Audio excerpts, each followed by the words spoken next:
বিশেষ খবৰ লৈ অহাৰ চেষ্টা কৰিছো আৰক্ষী সঞ্চালক প্ৰধান জিপি সিঙৰ তৰফৰ পৰা এই মুহূৰ্তত এক প্ৰত্যাহ্বান জনোৱা হৈছে ৰাজ্যত বিগত দুটা দিনত সংঘটিত বিস্ফোৰণৰ পিছতে জিপি সিঙে ওপেন চ্যালেঞ্জ দিছে আলফা স্বাধীনক আৰু জিপি সিঙৰ তৰফৰ পৰা কোৱা হৈছে যে তেখেতে নিজৰ কাৰ্যালয় আৰু ঘৰৰ ঠিকনা প্ৰদান কৰিছে সংগঠনটোত অসমৰ অত্যত নহয় সাহস থাকিলে তেখেতক টাৰ্গেট কৰাৰ বাবে এই মুহূৰ্তত চ্যালেঞ্জ কৰিছে আৰক্ষী সঞ্চালক প্ৰধান গৰাকী টাইম এট বিগ ব্ৰেকিং জনাইছো ডাঙৰ খবৰ আলফা স্বাধীনক প্ৰত্যাহ্বান আৰক্ষী সঞ্চালক প্ৰধান জিপি সিঙৰ ৰাজ্যত বিগত দুটা দিনত বিস্ফোৰণৰ ঘটনা সংঘটিত হৈছে আজিও গ্ৰেনেড উদ্ধাৰ হৈছে তাৰ মাজতে জিপি সিঙে কৈছে অসমক ভাল পাওঁ বুলি কোৱা সকলে অসমৰ বুকুত আঘাত হানিছে ইয়াৰ পাছতে ডিজিপি গৰাকীয়ে আলফা স্বাধীনক নিজৰ ঠিকনা প্ৰদান কৰিছে জিপি সিঙৰ তৰফৰ পৰা কোৱা হৈছে মোৰ ঘৰ কাহিলিপাৰাত মই কাহিলিপাৰাত থাকো জিপি সিঙে কৈছে কেৱল ঘৰৰ ঠিকনাই নহয় কাৰ্যালয়ৰ ঠিকনাও দিছে জিপি সিঙে কৈছে মোৰ কাৰ্যালয়ত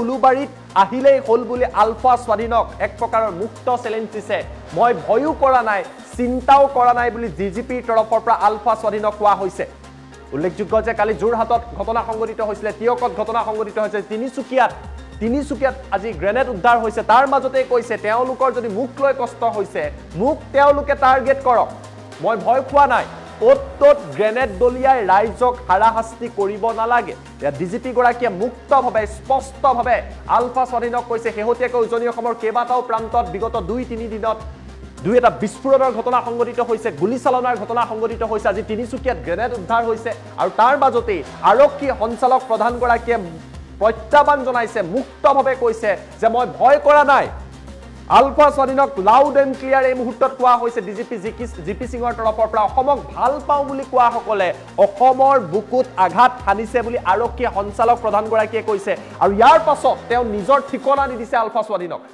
জিপি সিঙৰ মন্তব্য কেইটামান মুহূৰ্তৰ পিছত দেখুৱাম জিপি সিঙে কৈছে মোৰ ঘৰ কাহিলিপাৰাত তেখেতে কৈছে মোৰ স্থায়ীত মই কাহিলিপাৰাতে থাকো মোৰ কাৰ্যালয় উলুবাৰীত আছে আহিলেই হল বুলি কৈছে লগ পাম এই কথাতে উল্লেখ কৰিছে তেখেতৰ মন্তব্য কৰি কৈছে যে তেওঁ ভয়ও কৰা নাই চিন্তাও কৰা নাই মই ভয়ও কৰা নাই চিন্তাও কৰা নাই বুলি এই মুহূৰ্তত ডিজিপি গৰাকীৰ তৰফৰ পৰা ডাঙৰ মন্তব্য কৰা হৈছে মুখ লৈহে তেওঁলোকৰ কষ্ট হৈছে বুলি জিপি সিঙে কৈছে আলফা স্বাধীনৰ মুখ লৈহে কষ্ট হৈছে গতিকে মুখ তেওঁলোকে টাৰ্গেট কৰক অত্যত গ্ৰেনেড দলিয়াই অত্যত গ্ৰেনেড পেলাই সাধাৰণ মানুহক হাৰাশাস্তি কৰিব নালাগে বুলি উল্লেখ কৰিছে অত্যত গ্ৰেনেড দলিয়াই ৰাইজক হাৰাশাস্তি কৰিব নালাগে মই মোৰ ঠিকনা দি দিছো বুলি কৈছে শেহতীয়াকৈ দেখিবলৈ পোৱা গৈছিল কালি যোৰহাটত বিস্ফোৰণৰ ঘটনা সংঘটিত হৈছিল ইয়াৰ আগতে শিৱসাগৰত ৰহস্যজনক বিস্ফোৰণ হৈছিল তিয়কত গুলীচালনাৰ ঘটনা সংঘটিত হৈছে আজি তিনিচুকীয়াত গ্ৰেনেড উদ্ধাৰ হৈছে আৰু তাৰ মাজতে জিপি সিঙৰ তৰফৰ পৰা মুক্তভাৱে প্ৰত্যাহ্বান জনোৱা হৈছে আমাৰ লগত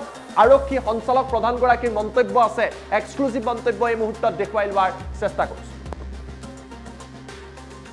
অসমৰ ৰাইজেও হেতুত তেওঁলোকক অলপ প্ৰশ্ন কৰিব লাগে যে এইটো কিহৰ কাৰণে কৰি আছে কাৰোবাৰ কিবা পাৰ্সোনাল কিবা আছে তো হেতু কৰক তেওঁলোকে প্ৰত্যেকবাৰ মোৰ কথাটো কয় মোৰটো ঘৰ কাহিলিপাৰাত আছে মোৰ অফিস উলুবাৰীত আছে আহিলে হ'ল মই আৰু ক'ত কোনদিনা কৈছো যে মই মানে ভয় কৰিছো নে চিন্তা কৰিছো যদি তেওঁলোকৰ কষ্ট যিখিনি আছে মোৰ লৈহে আছে তে মোক টাৰ্গেট কৰিলে হ'ল এই কথাটো মই মানে এইটো আৰু অত্যত এটা গ্ৰেনেড দলিয়াই আৰু ৰাইজক হাৰাশাস্তি কৰা এটা ধৰক মই আগতেও কথাটো কৈছিলোঁ মানে যিবোৰ মানুহে মাতৃ আই অসমক ভাল পায় তেওঁলোকে অসমীয়া আই বুকুত আঘাত হানি আছে এইটো মই ধৰিব পৰা নাই মইতো এই বিষয়ে বিশেষ ক'ব খোজা নাই কিন্তু যিয়ে কৰিছে এইটো আইডেন্টিফাই কৰা হ'ব আমি অলৰেডি এনআইএৰ লগতো টাচত আছোঁ তেওঁলোকৰো টিম আহি আছে যিখিনি ইনসিডেন্ট হৈছে দুটা তিনিটা এইটো আমি এনআইএৰ লগত আৰু কেন্দ্ৰীয় চোৰাং চোৱা সংস্থা যিখিনি আছে তেওঁলোকৰ লগত আলোচনা কৰি যিয়ে কৰিছে তেওঁক আমি নিশ্চয় ধৰিম আৰু যেটো ষ্ট্ৰংগেষ্ট পসিবল একশন হ'ব হেতু লোৱা যাব এইটো আলফাই স্বীকাৰ কৰিছে ঘটনাৰ কথা আলফাই স্বীকাৰ কৰিছে মই হেতু কৈ আছো তো মানে কোন সংগঠনে স্বীকাৰ কৰিছে কি কৰিছে তো আপোনালোকে প্ৰেছতে পাইছে মইতো হেতু কৈছো যে তেওঁলোকে যিখিনি মানুহে কৈ আছে যে আমি মাতৃ আই অসমক ভাল পাওঁ আৰু এই মাতৃ আই অসমৰ বুকুত আঘাত হানি আছে এইটো তেওঁলোকে নিজে চিন্তা কৰা উচিত আৰু অসমৰ ৰাইজেও হেতুত তেওঁলোকক অলপ প্ৰশ্ন কৰিব লাগে যে এইটো কিহৰ কাৰণে কৰি আছে কাৰোবাৰ কিবা পাৰ্সোনাল কিবা আছে তো হেতু কৰক তেওঁলোকে প্ৰত্যেকবাৰ মোৰ কথাটো কয়, মোৰতো ঘৰ কাহিলীপাৰাত আছে, মোৰ অফিচ উলুবাৰীত আছে, আহিলে হ'ল। মই আৰু ক'ত কোনদিনা কৈছোঁ যে মই মানে ভয় কৰিছোঁ নে চিন্তা কৰিছোঁ। যদি তেওঁলোকৰ কষ্ট যিখিনি আছে মোৰলৈহে আছে, তে মোক টাৰ্গেট কৰিলে হ'ল।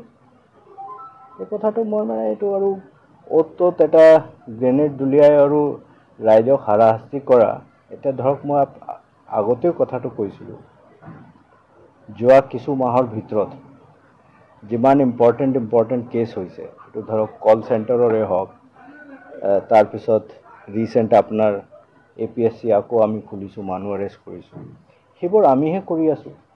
সেইবোৰ কৰা পুলিচটো একেই। আকৌ যদি সেইবোৰ কৰা হয়, তেতিয়া পুলিচক তাৰ পৰা ডাইভাৰ্ট কৰি সিটোত লগাব লাগিব। চ' কাৰ লোকচান হ'ব? এইটোতো ৰাইজৰ, অসমৰ ৰাইজৰে লোকচান হ'ব।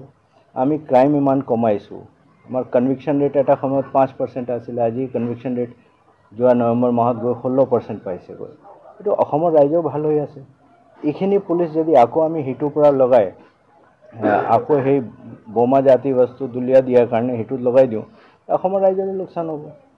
চ' সেইটো মই মানে somehow I am unable to understand this entire concept. And if somebody has problem with me, then my house is in Kahilipara, my office is in Ulubari, please come. Please target me. Why target others? And it is very clear. অসমৰ ৰাইজেও সেইটোত তেওঁলোকক অলপ প্ৰশ্ন কৰিব লাগে যে এইটো কিহৰ কাৰণে কৰি আছে। কাৰোবাৰ কিবা পাৰ্চনেল কিবা আছে তো সেইটো কৰক। তেওঁলোকে প্ৰত্যেকবাৰ মোৰ কথাটো কয়, মোৰতো ঘৰ কাহিলীপাৰাত আছে, মোৰ অফিচ উলুবাৰীত আছে, আহিলে হ'ল। মই আৰু ক'ত কোনদিনা কৈছোঁ যে মই মানে ভয় কৰিছোঁ নে চিন্তা কৰিছোঁ। যদি তেওঁলোকৰ কষ্ট যিখিনি আছে মোৰলৈহে আছে, তে মোক টাৰ্গেট কৰিলে হ'ল।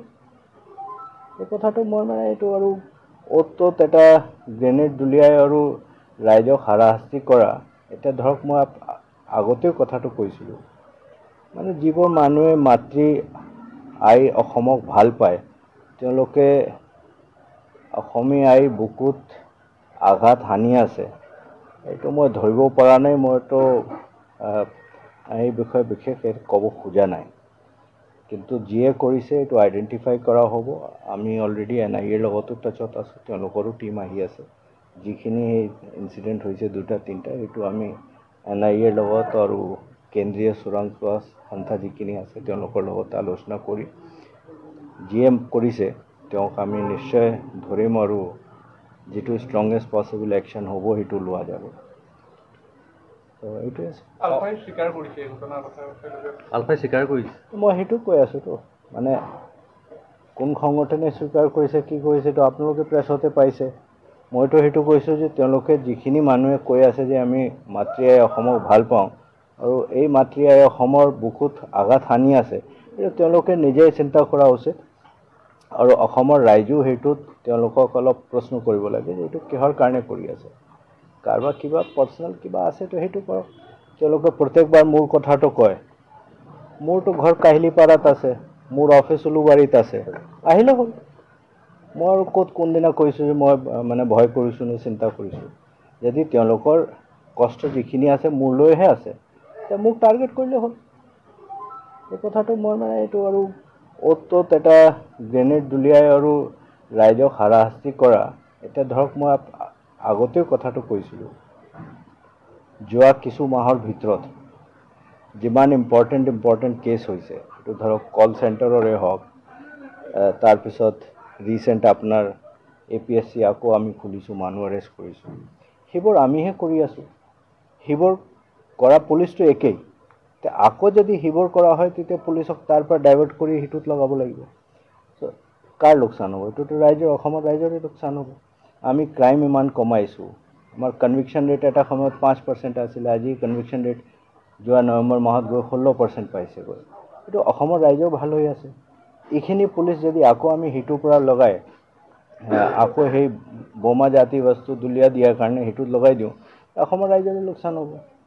চ' সেইটো মই মানে somehow I am unable to understand this entire concept. And if somebody has problem with me, then my house is in Kahilipara, my office is in Ulubari, please come. Please target me. Why target others?